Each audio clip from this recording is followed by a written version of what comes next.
bago ka pa man ipanganak, bago ka pa man nakilala ng nanay at tatay mo, kilala ka na ng Diyos at may nakalaan na siyang plano para sa iyo. Sabi nga po sa Jeremiah chapter 1 verse 5, bago ka pa ipinaglihi at ipinanganak ay pinili na kita upang maging propeta para sa lahat ng bansa. Ibig sabihin po nito, hindi lamang nagsimula ang ating buhay noong dumating tayo sa mundong ito. Matagal na po tayong nasa isip at plano ng Diyos bago pa man tayo nabuo. Ito po yung katotohanan pero maaaring napapatanong tayo, saan ba naroroon yung kaluluwa natin bago pa tayo nabuo bilang tao? Ang sagot po ay simple lamang at malinaw.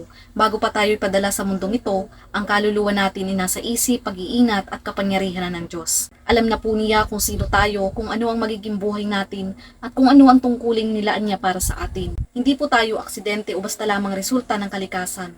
Hindi po tayo basta nilika upang mabuhay lamang, kumain at mamatay. Tayo po ay nilikha para makakilala, magmahal at maglingkod sa Diyos na siyang pinagmula ng ating buhay. Ang ating kaluluwa po ay galing sa Diyos, pinadala rito upang mabuhay, matuto at gampanan ang kanyang kalooban. At sa huli, babalik po tayo sa kanya upang managot at tumanggap ng gantimpala o parusa ayon po sa ating mga ginawa. Gaya po ng sinasabi sa Ecclesiastes chapter 12 verse 7, kung magkagayo ay babalik ka sa lupa kung saan ka nagmula at ang espiritu mo ay babalik sa Diyos na siyang nagbigay nito. Ang espiritu po natin ay babalik sa Diyos at ito lamang ang dadalhin natin sa kabilang buhay.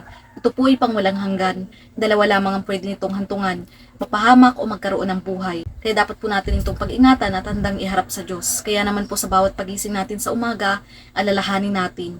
Ang ating buhay ay may kahulugan, ang ating kaluluwa ay mahalaga at minamahal. Ang ating paglalakbay po ay maikli lamang, pero ang ating kaluluwa ay walang hanggan.